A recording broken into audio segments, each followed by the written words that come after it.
What is going on, everybody? You're watching and listening to Metal Massacre. I am your host, Lucian, the weirdo with the beardo. With me today, a true Jersey boy from hundreds of AU. How you doing, buddy?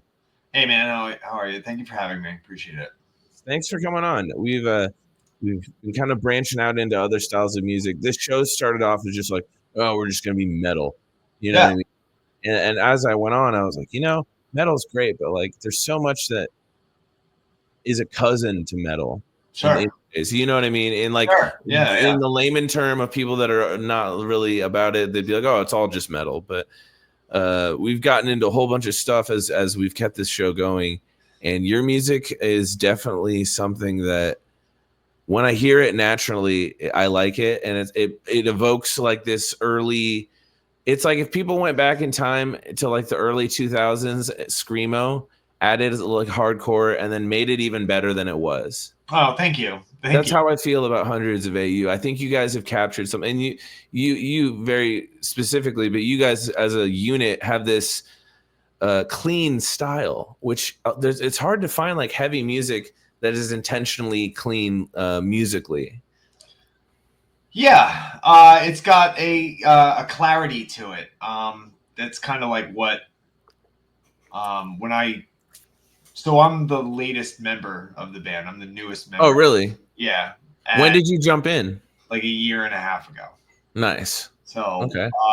it's you know I've I've replaced singers before, Yeah. but like never like the two guys that were singing are still there and they're on both sides of me like Oh, in really? the show, yeah, because it was Tom and Paul. So That's um cool. but yeah, I like metal too. I'm not gonna like front or anything and like say I have like encyclopedic knowledge of anything, but like I I was a kid of the 90s. Metal was awesome. Like, like some of the first stuff I ever heard was like Metallica. Uh, Yeah. and I took it from there. Like, I'm loving Entombed. I love At the Gates. I like all that, like, stuff like that crossover metal Hell stuff. yeah. I love all that stuff. So I'm I like, think conversion. anybody that has any kind of screaming band at all, any screaming in at all, it's like metal may not be your go-to, but you either grew up on something that was very metal infused or part of the ecosphere of where you musically are personally has some metal in it. You know what I mean? So I went, so a couple years ago, I was living in Connecticut, and there's this venue by Yale University called Toads. And Okay. they usually have like these bigger acts. Like they've had like Depeche Mode play there and like David Bowie Yeah. and stuff. Like when they want to do like an intimate setting, they'll that's a great venue for it. And the sound is really great there. And so I went to go see, it was Enforced, Gatecreeper, Obituary, and Municipal Waste. And Oh my God, great I love, show. I love all four of those bands. Yeah. They're all great bands. And I was like, I to that point I hadn't seen Enforced.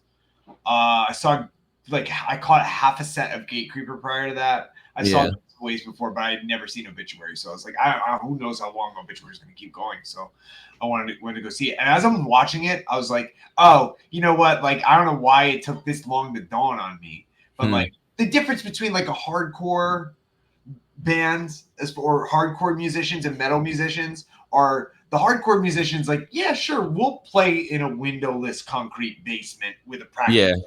That's totally fine. And the metal dude is like, no, I paid all this money for this equipment. We're using Right. it and it's gonna sound great. And so like, and every time I've gone to a metal show like that, which is like, a little bit more underground, I guess. Yeah. It's always, the sound has always been like exceptional versus what I'm used to listening to, which is like blown out bass amps and so, For sure. and It's a like, different experience. Like, yeah, and I think that translates down to the local market. Like, the last band I was in was a metal band, and their thing was, we got to have full stacks. We got to have full stacks. And I'm like, okay, I get it.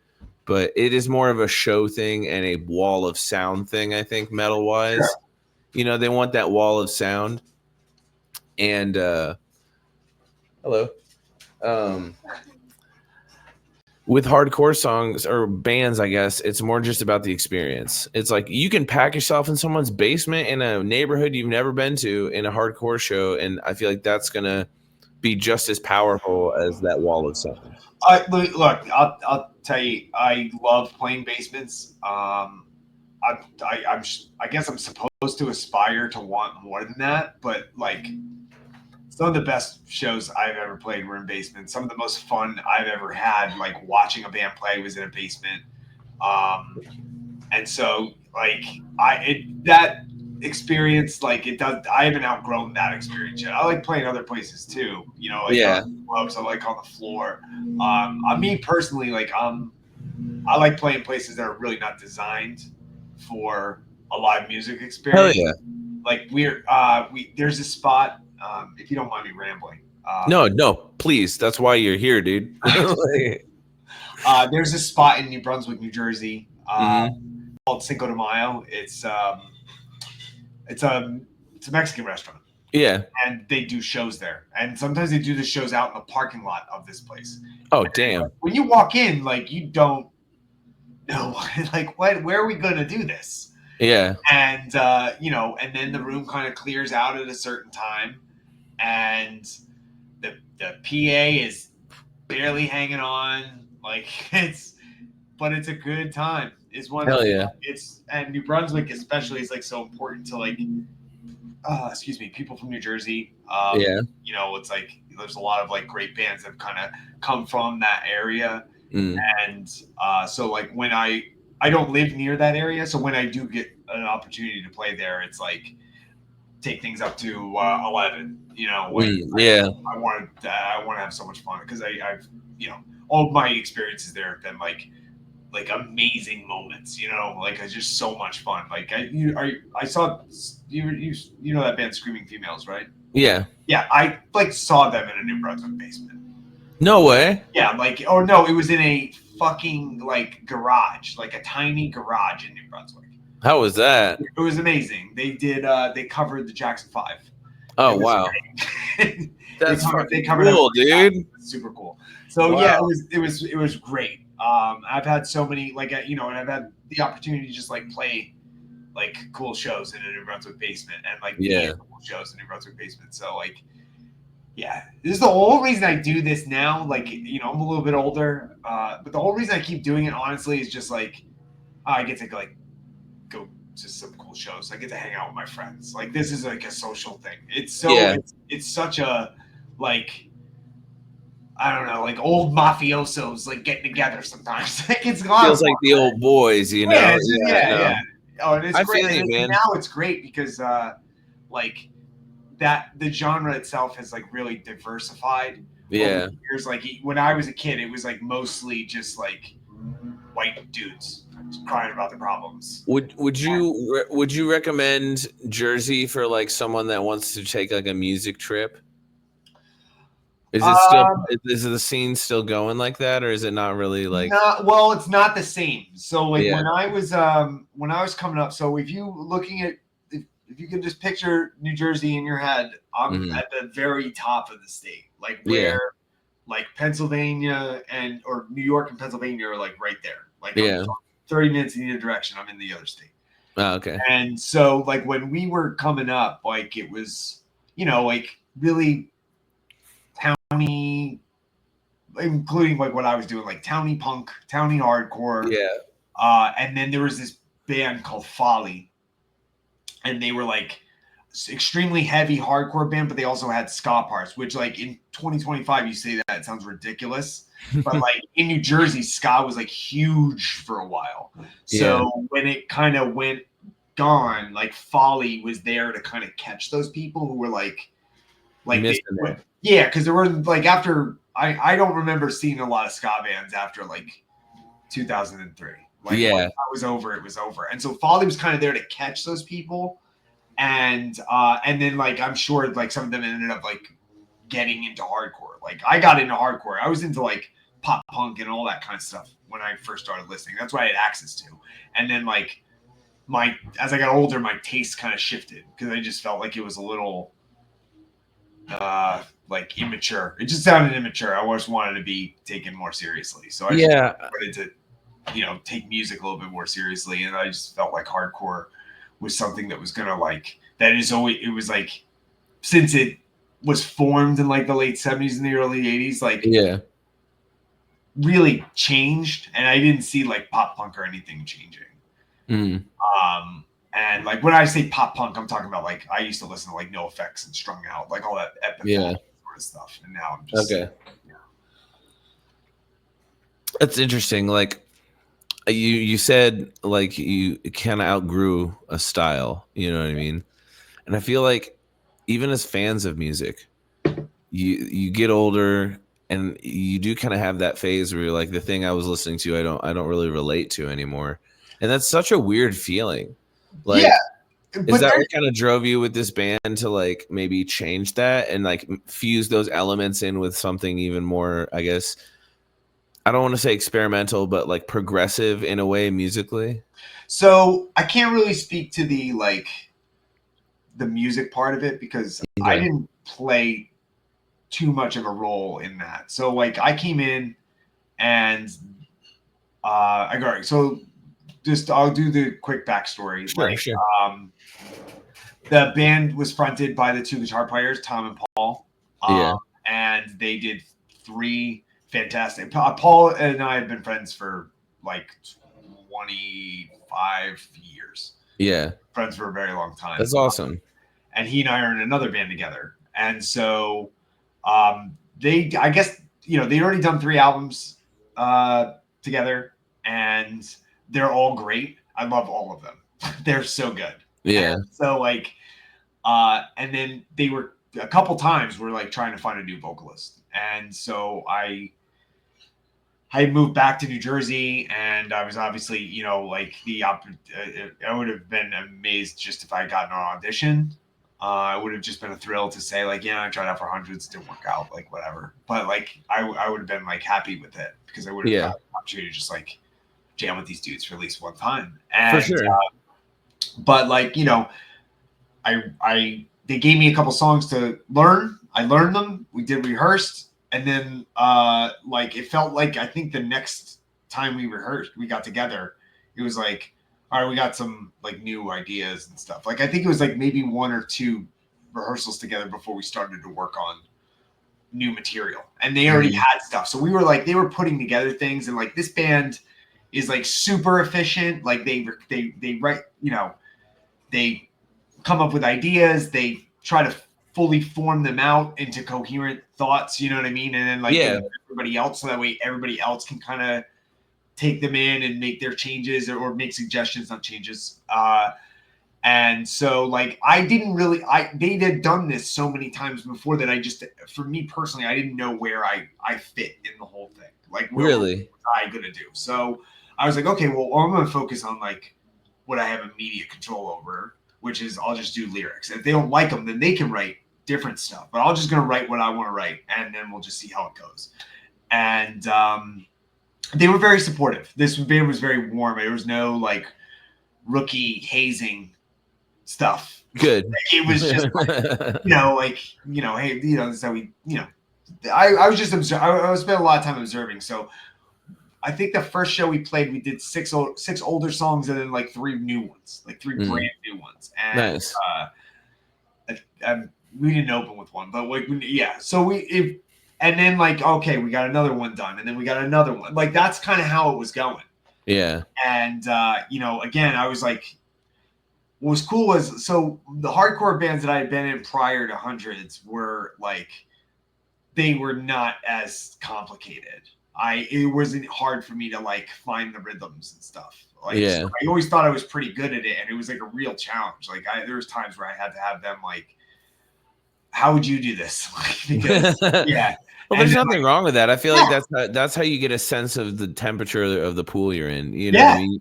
You kind of have to test that shit. Like I joined a band and they had a previous vocalist, and when I joined, I do like a lot heavier vocals. He was like singing, but like kind of like meh singing, like kind of Roadhouse, trying to be Motorhead-ish, but not so much vocals. And I was like, oh no, we're gonna make like Death Clock shit. Like this is gonna be heavy.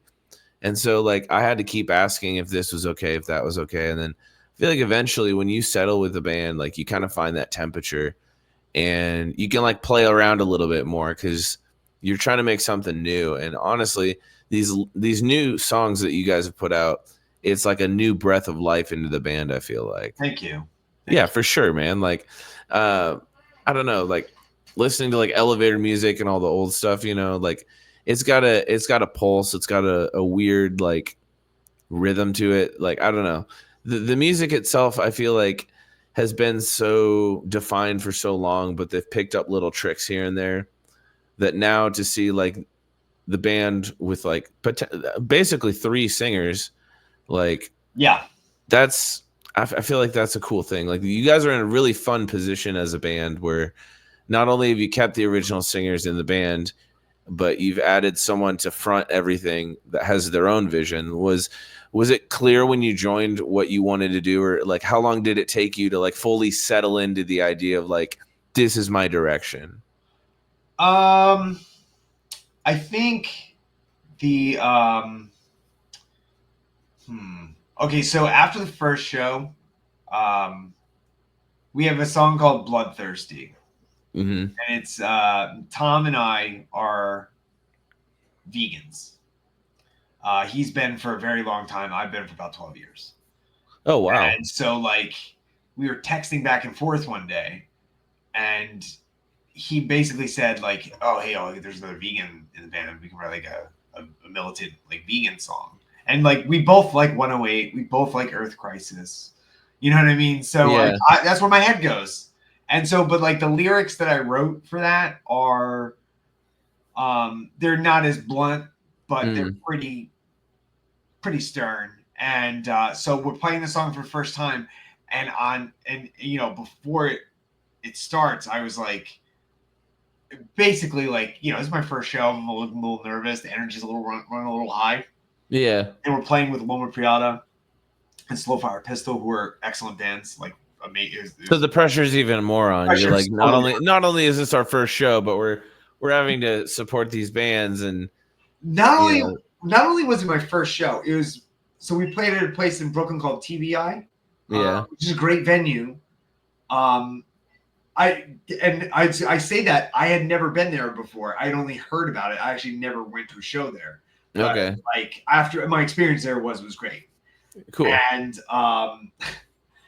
they had a curtain, and then so like when we were ready to go on, like the curtain opened up and we were behind the curtain. That's weird. Yeah, that's never happened to me before. I was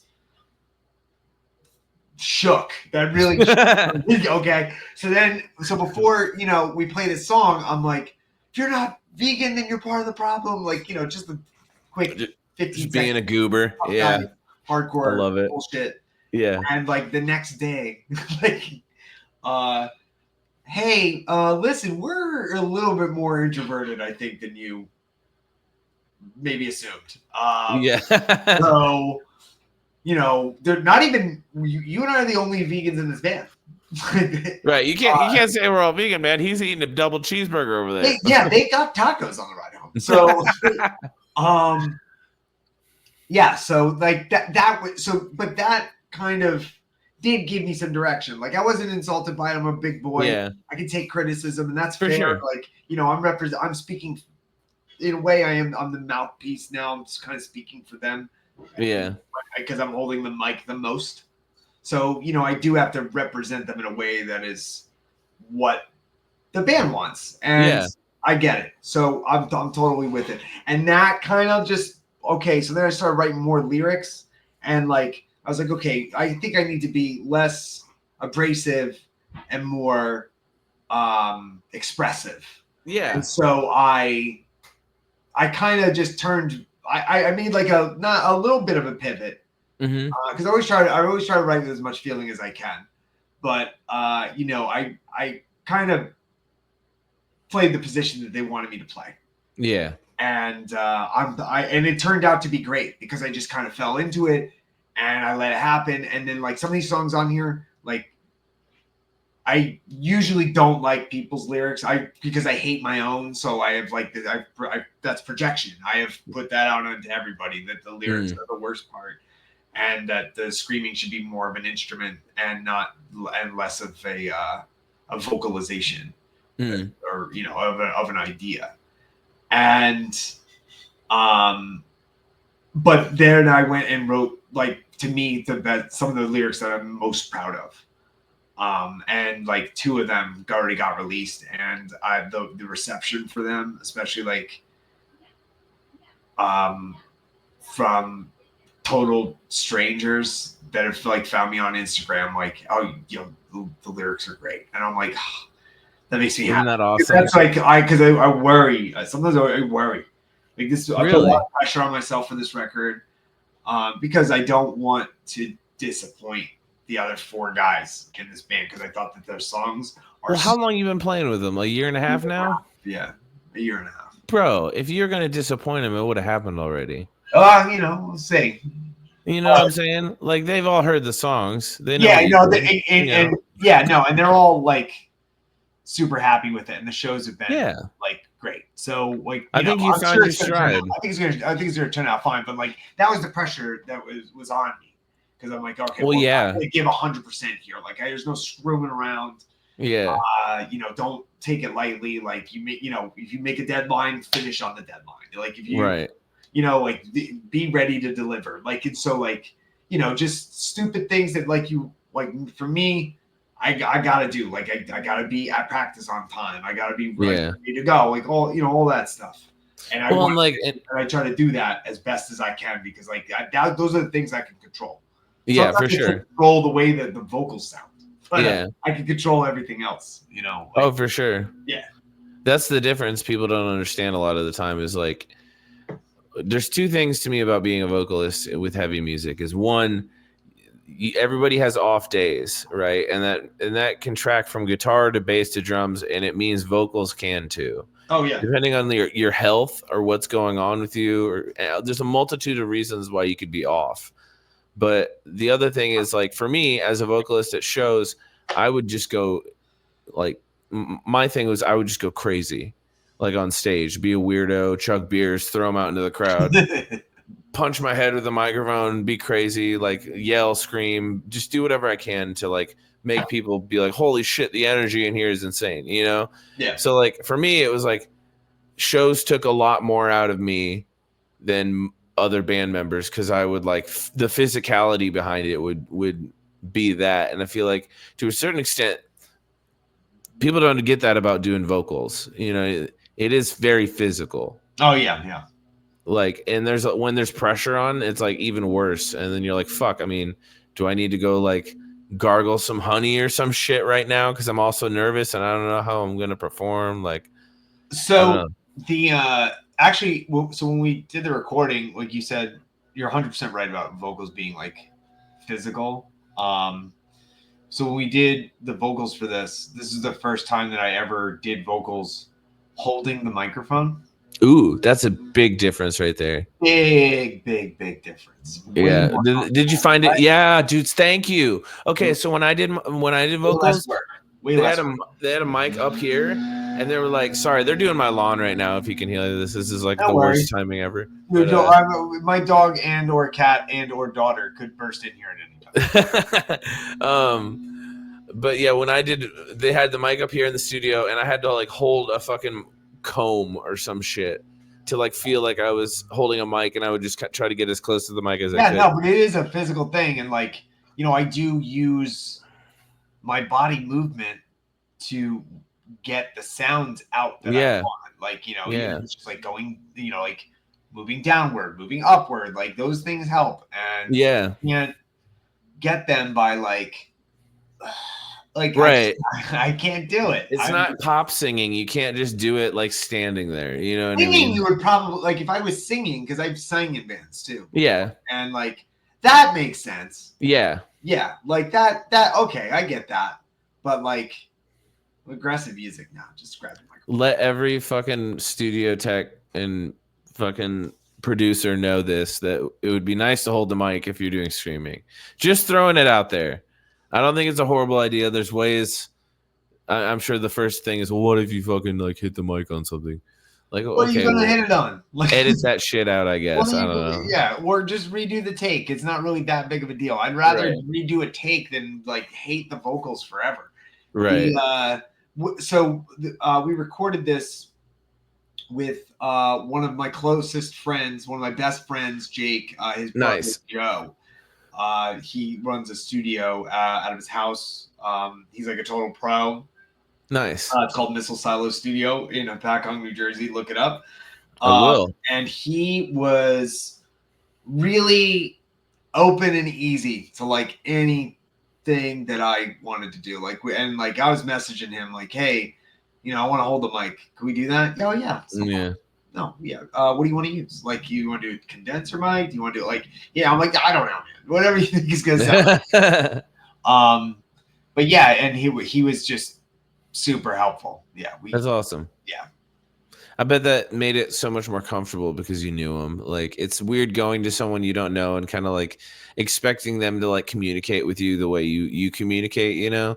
So like I having could that hear inflection in his voice, and I'm like, he's like, yeah, that's good.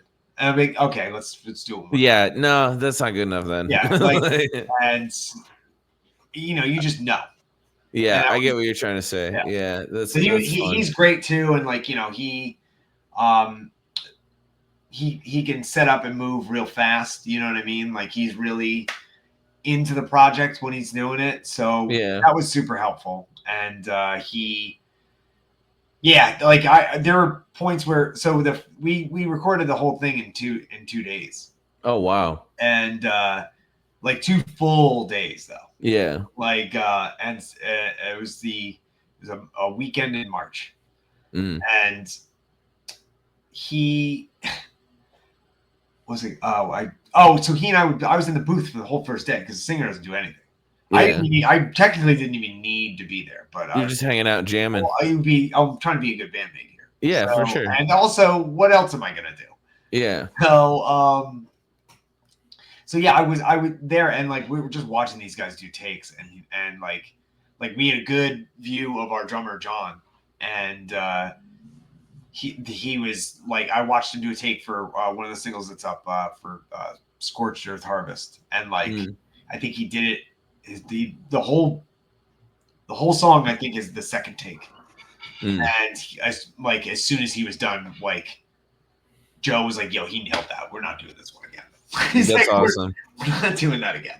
That's awesome. I was like, he's like, I barely even heard this song, and he nailed that. Yeah, and so anyway, and then that's what you hear a lot. And these guys were just crushing it in the studio. Like, everybody was just ready, on their game, and like just we're putting in the work. Let's get it done. Let's work really hard. Let's not screw around. Let's work together as a team. And like it was so efficient. It's the most efficient studio experience I've ever had. I feel like that's really good because that speaks credits to how you guys will be outside of the studio. And honestly, like, the studio is a little weird like world of its own where like if you're not on your game in the studio and the people that are like, oh, it's taking them like an additional like few weeks to get something down, you know what I mean? Like, that shit can really show you where you're at and show you what you need to work on. But it all, like, there's times where I've been in bands and I've been in the studio with someone and I'm just like, the whole time, you know, and I'm like, how we've played this song 500 million times. Yeah. How the hell did we not get it? And how do you, is it like, are you nervous? Like, it's just like, that's the true test of a band, is laying something down professionally in the studio, because playing a show, once you get like numb to that and you're like, I've played like 200 shows in the last 3 years or some shit, you know, like if you get to that point, you're like, okay, I know I can do it live, and I know there's tricks to do it live when I'm not feeling it. But like there's no hiding in the studio. None. Like, you really got to give it your all and like focus, because if you can't do it there, you should be doing it, in my opinion. I kind of agree. You should just know how to play your songs. Like, yeah, you know, if you're like, yeah, if you're confident enough to like put your money where your mouth is and pay for studio time, like, you just know your songs. Like, you just be like, you know, the studio is not the time to change things. Exactly. And that's happened to me too, where not recently, but like, I was gonna say, I'm sure not now, but like in the past. No, like in the distant past, when I still had like a pretty good head of hair.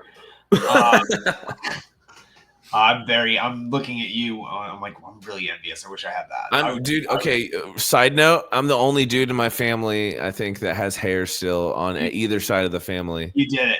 Whatever you're doing, don't stop. Don't stop. All right. Red meat and no, I'm you know what, man? If it's working, it's working. No, I'm just joking. I don't know what it is, but yeah. But like I remember a couple times where it was like, thought it sounded good in practice, and like, oh well, now that I hear it, I don't like it. Like, not me. I hate that so much, bro. Like, it's too late for all that. We'll go record the remix version right time. But right now we're gonna record what we rehearsed. Like, yes, somebody's paying for this. Right. There's a bill to be paid. You don't have those discussions when you're paying money for something or when anyone's paying money for it. It's like if you have something written and everyone agrees on it and you've played it like at least a dozen times live, there's like a social contract where it's like, we're all good with this. So if we're going to move forward with it, you don't do it halfway through paying a bill. And you know what the thing is with like being in hundreds, like you never have to worry about that because that's so cool. Like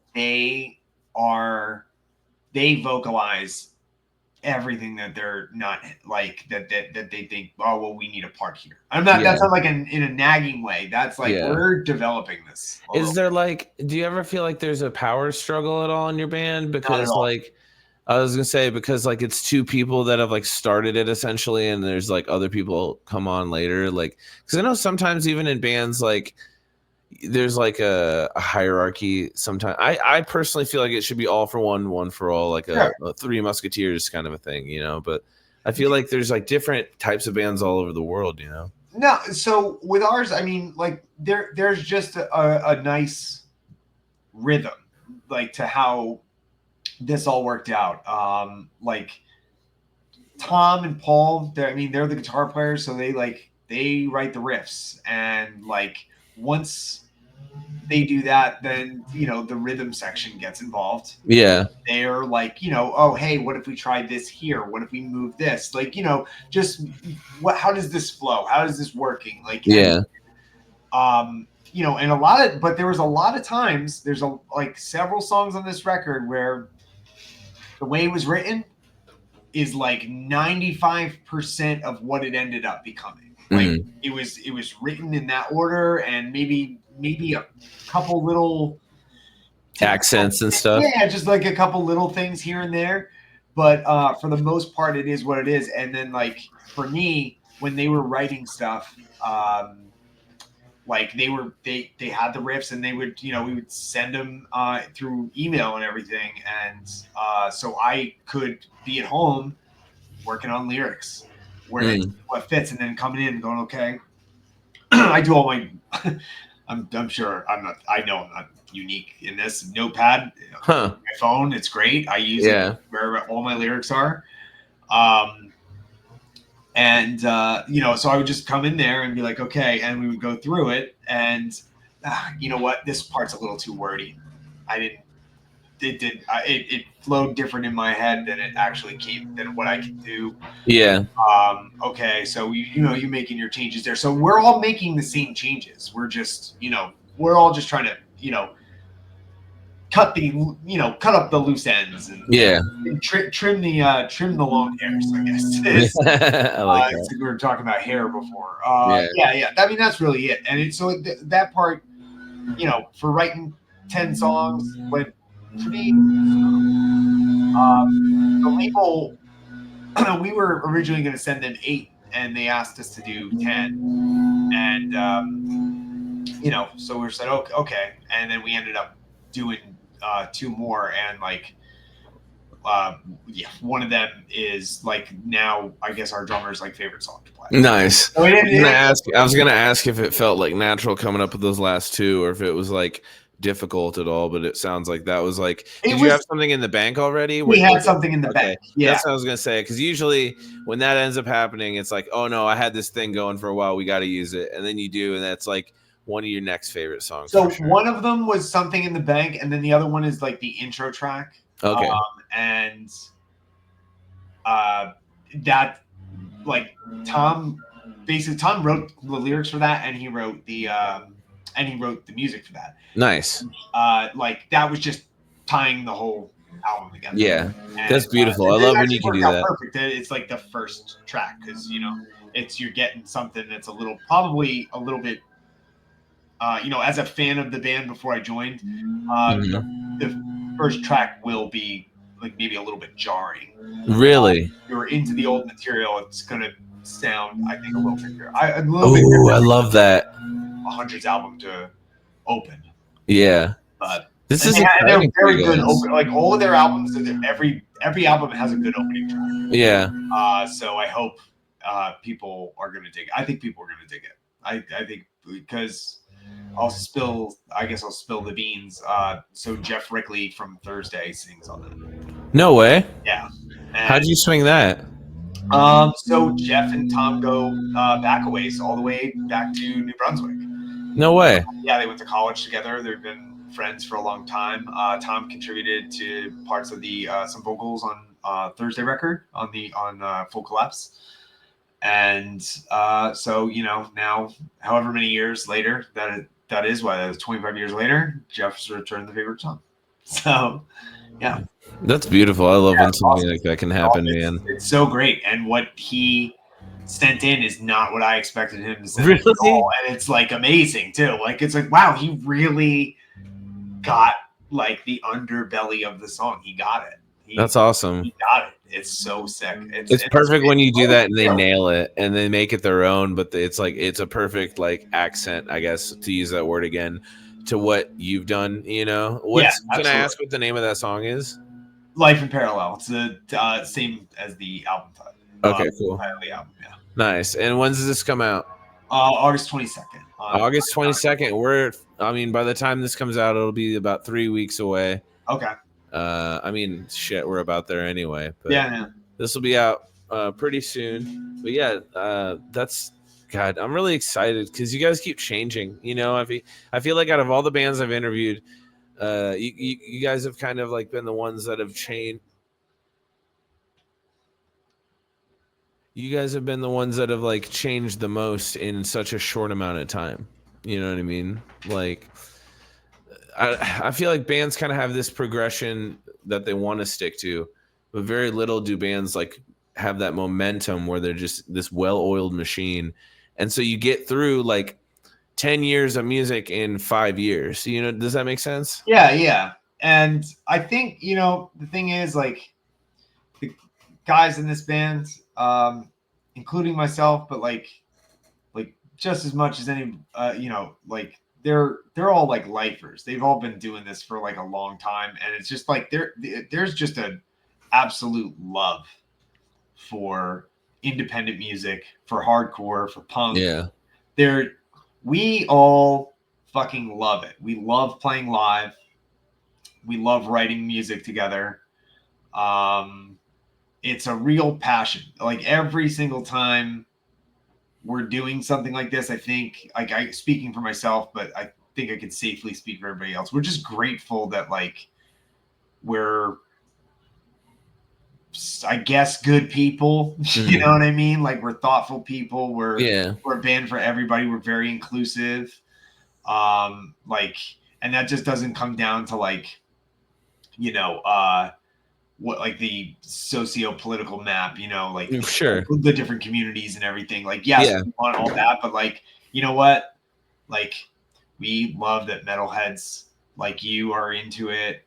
We like it when people who are not like traditionally kind of steeped into this like heavy stuff, like we played in front of those people too. And like whenever they come up and give us a compliment, it's always nice. It's always nice to hear, and it's really well appreciated. And I think that they understand just how much effort we put into playing live, because I think all of us are on the same page with that. It's just like live performance is so important. Oh, and that's where you make your name, bro. That's like, you just give it all that you can. I can tell when you're not.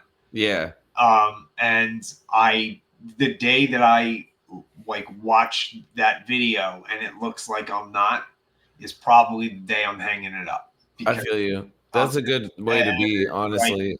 Like, if it don't, or just some weird musical pivot. I mean, I'll probably I don't ever plan on stopping creating.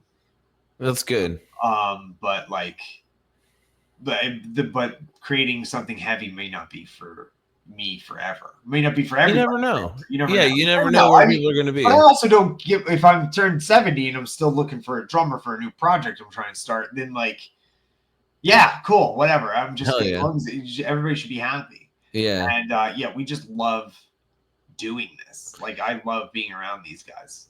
Yeah. And I love like talking about music with these dudes. I like talking to anybody, but I love like hanging out with these dudes. It's got to start with that, in my opinion. Yeah, absolutely. In the bands I've been in, the one I had the more fun in was the one that didn't go anywhere because it was just people I was like chill with and would spend time with, and like they were part of my life outside of the band.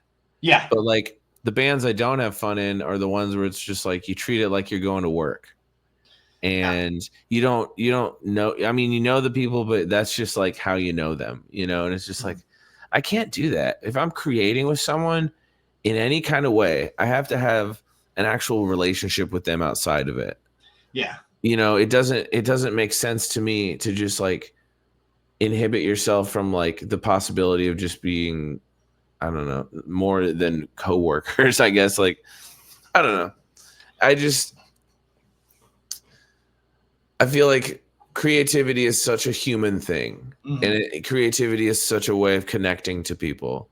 So it's like, if you can't form that kind of connection with somebody, it's like, how are you going to create with them? You know what I mean? So like, every band I've been in, whenever like, you do either, your long tours or like your weekend trips or whatever, like you get the band together, like part of that experience is like listening to music, and that's great, but it's also like kind of disconnective. Like you could listen to music all the time, right?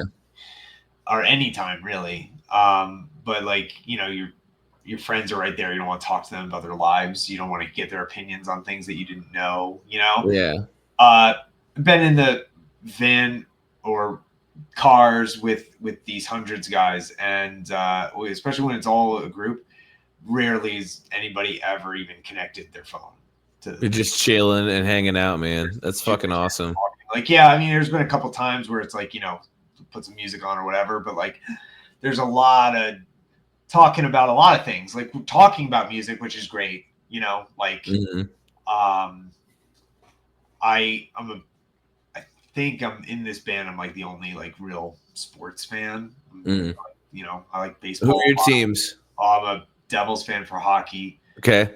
Over the top New York Knicks fan. Really? Big time. Okay. New York Mets for baseball. And I don't really watch a ton of football anymore, but I'm a Giants fan. Okay.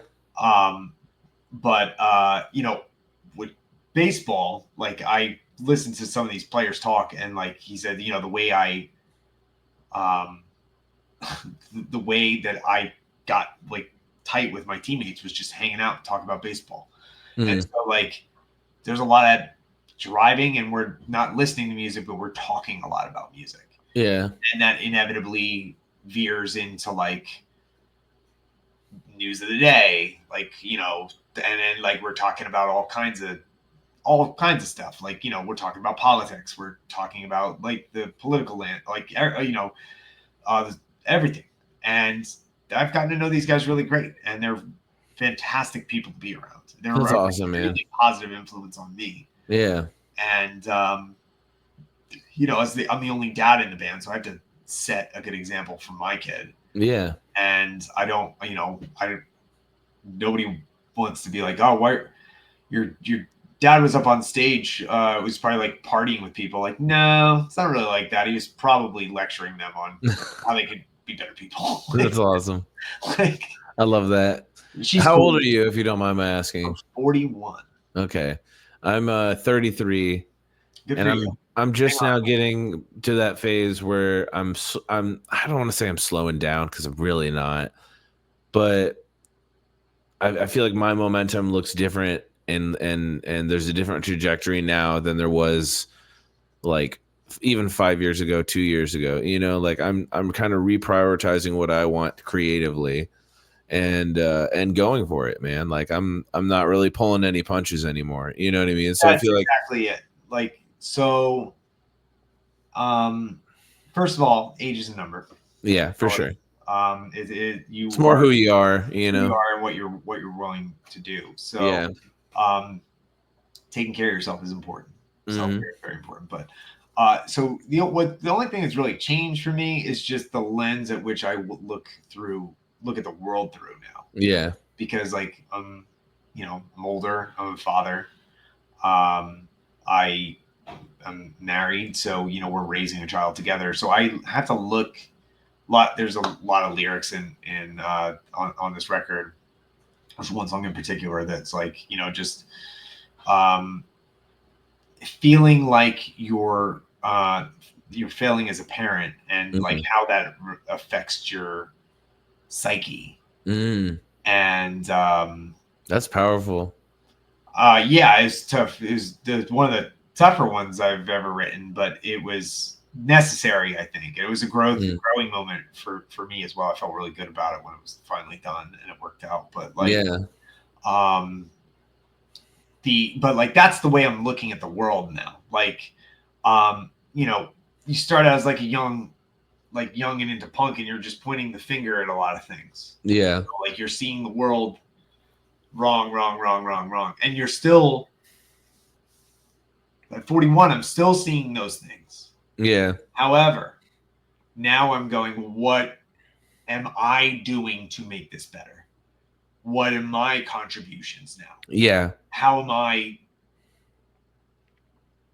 trying? It's hard. Mm. How am I trying to raise the best kid that I can possibly raise? Mm. And I'm doing great in some areas, and there are other areas where I'm not. And as a parent, you harp on the ones that you're not. Mm. But like, my kid is very kind. She cares about other people. She puts herself last and puts her other people in front of her. She does not let anybody disrespect her. Hell yeah. And that's what we want that. My wife and I. Yeah. And she's just as important in that as I am. We're partners. That's beautiful, man. It sounds like you've got it all figured out. No. I know you don't. I know. No, listen. I knew as I said that, I knew you were gonna go, no, no, no, no. I knew you don't. But from where I'm sitting, I mean, you have a beautiful family, a life that you're working on. And I say working on, I mean working on, because to even have that kind of like self-examination, to go from looking externally to looking internally as you've become a father, I feel like that's what should happen, Yeah. but that doesn't always happen when people become fathers. And to actually look into yourself and think, how am I becoming a better version of myself tomorrow, for myself and for those around me? Not everyone has that kind of thought. It's crazy to say, but it's almost like common sense. It's not a flower that grows in everyone's garden, like, and it's good that you have that and you're able to self-diagnose in a way that is healthy. And I think if you have that and you have this creative outlet, you're a very lucky guy, man. It's pretty cool. Yeah. To be in this kind of a band where you can actually express yourself and feel like you're part of this, and you are part of this, and you've now made this even better than it was before. That is so cool. Thank you. And honestly, real quick, Endless Beige is probably like my new favorite song. Oh, dude, that one was wild. If that's anything like anything on the album, I'm gonna be listening to this for a while. I'll probably do an album review episode with one of my co-hosts. So Sounds well. So that one is that's lyrically, it's the best song I've ever written in my life. okay, I don't know that it actually gets any better. okay, I'm really happy you said that. It worked. The thing was, like, that was another one that Tom sent, and like there was not a ton of changes from what Yeah. he originally sent to what it ended up going into the studio as. Yeah. So I had that one written. It just happened. Like, you know, Yeah. it just kind of fell into it, and it was a fun song for me because I've never really written anything at that tempo. Yeah. Waltz. Do do do do do do. Yeah. Yeah, and I've never written anything like that, and it's just like it was really really fun for me. It And is very waltzy. Yeah. it was the first song I recorded. Like when I went in the second day, I got there. I tried to get there a little early. Mm-hmm. It started early, and I knew that one, like if I did all the other stuff, that I might not have the vocals to do that later. Mm. So I was like, okay, we're gonna start with that. And I got that one done. I think I finished it before anybody got downstairs.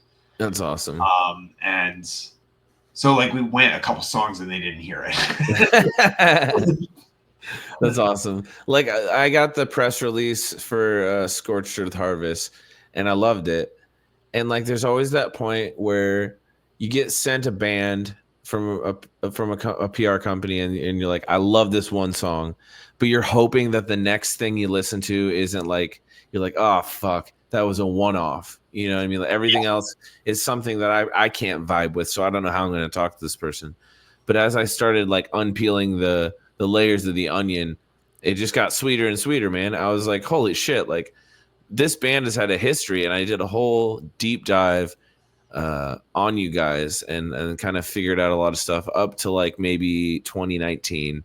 Mm-hmm. And then I was like, I'm going to leave it where it is, and I want to know the rest. So I'm happy you were willing to tell me a little bit more, but this is something special. I really, really like this band. You guys have something unique, and it's a fresh, original sound that takes little bits and pieces from like, I feel like parts of my early youth musically, but like express it in such a cleaner and like more positive way.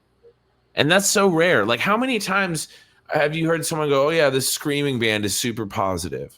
You know, I feel like positive when I listen to this. Like, most of the time the emotions are anger and guilt and frustration and even like weird space Vikings fighting demons. Like, there's metal and rock have this weird way of like, everything's got to be weird, you know? And like, I don't know, there's not a lot of bands like you guys, is kind of what I want to say. Like, and I can really appreciate Hundreds of AU, and I appreciate your contribution to it, because this is one of those bands that I feel like you have such a trajectory here, from where it started to where it's gone. Like, such a trajectory that I don't know. Maybe I'll be talking to you in another 2 months or another year. You never know what's going to happen, you know?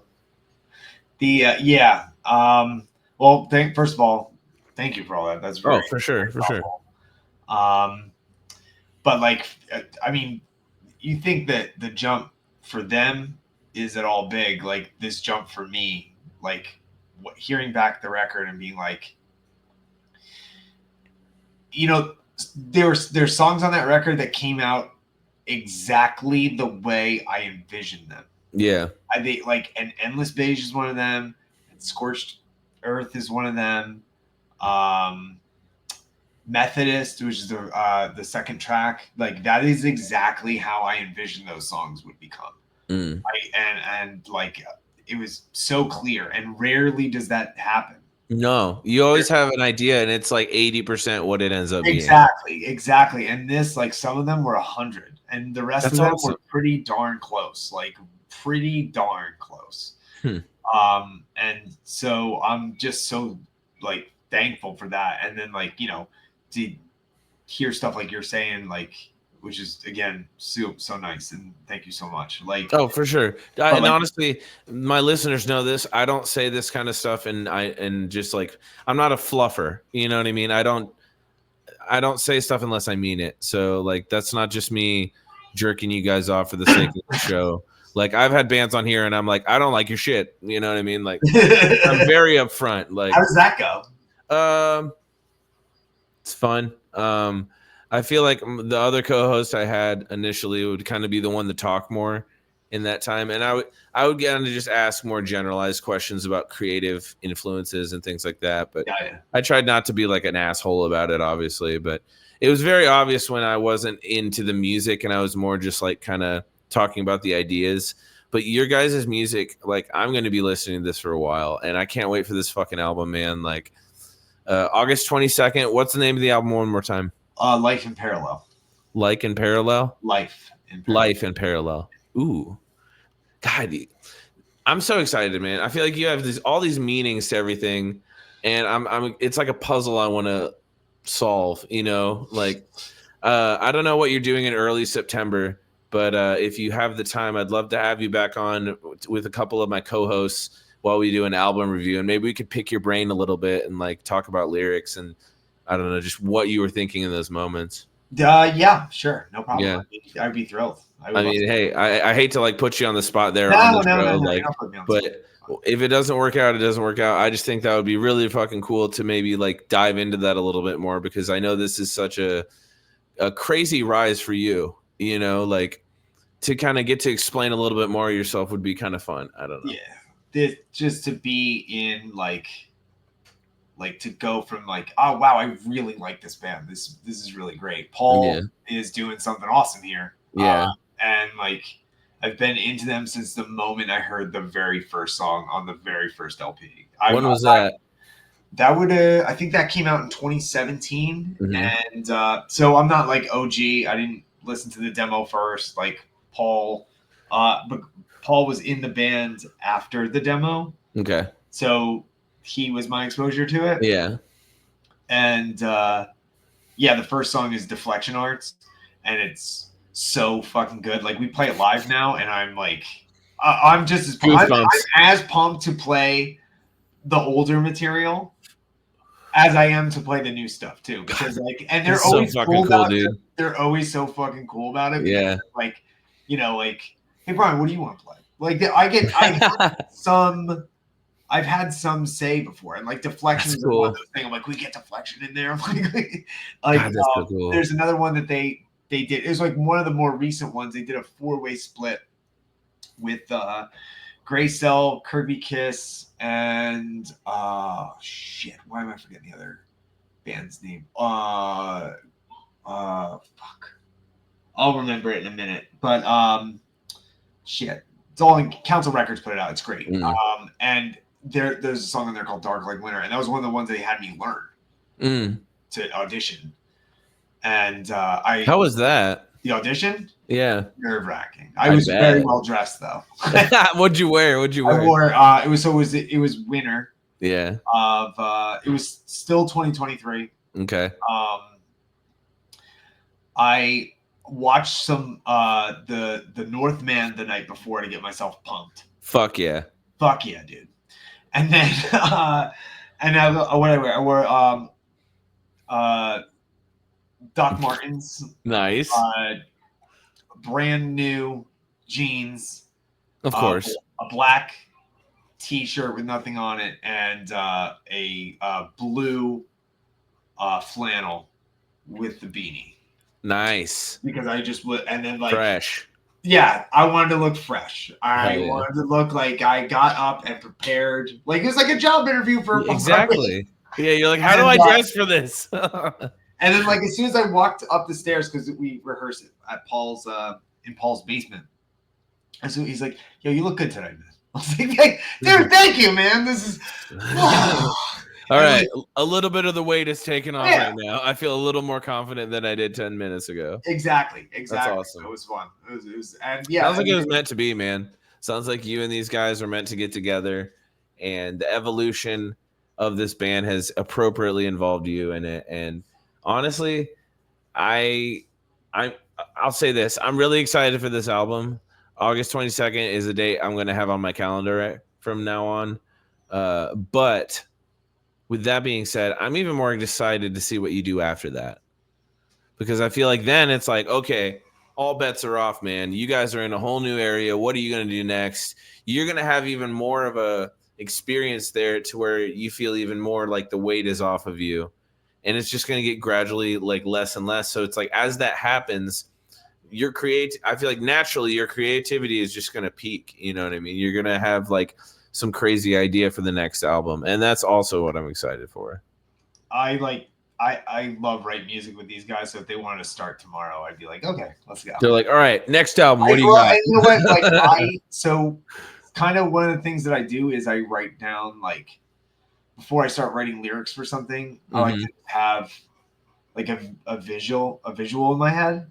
And so I'll write down like some notes and like maybe a song title idea. Yeah. And I already have like a bunch of them. Like, I'm good to go. I can get started right now if they want. That's so cool, dude. Hell yeah. Well, any last words for the listeners and the watchers? Anything they need to know now, or anything they should get stamped on the back of their brain? Just August 22nd, Iodine Recordings. Our album is called Life in Parallel. Iodine Recordings is putting out. It is available at through Death Wish. There are 2 variants, and if you like colored vinyl, they're beautiful. They really are. The colors are cool. I ordered copies. So. Oh fuck! All right, I'm gonna jump on that because I'm a huge vinyl guy for sure. Word. Hell yeah! And then we have some shows coming up. A bunch of shows in September.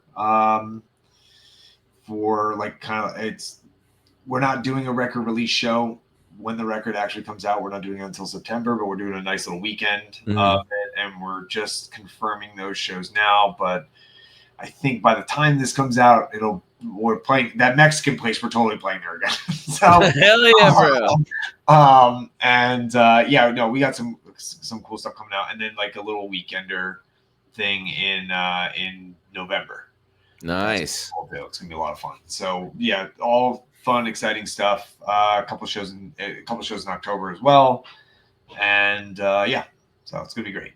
Hundreds of AU is the band. Brian, thank you so much for joining us. Thank you.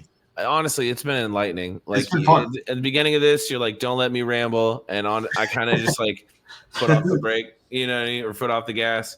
And I'm happy I did, because you had some pretty fun stuff to say, and it was enlightening to kind of get more of like how this band came to be and how you came to be in the band. I don't think that's stuff you hear too often in music anymore. Nobody wants to talk about that stuff. Everyone, I don't know. That's a side tangent. I love, even if it's not talking about my music, like, I just love talking about music. So, well, hey, maybe next time we could just have a little like what are you listening to party? Chat? Yeah, I'd be down with that. I think you'd be surprised as to the things I'm into. It's not like Sabrina Carpenter or anything like that, but if I don't care. It's cool. I mean, I acknowledge the talent, but not for me.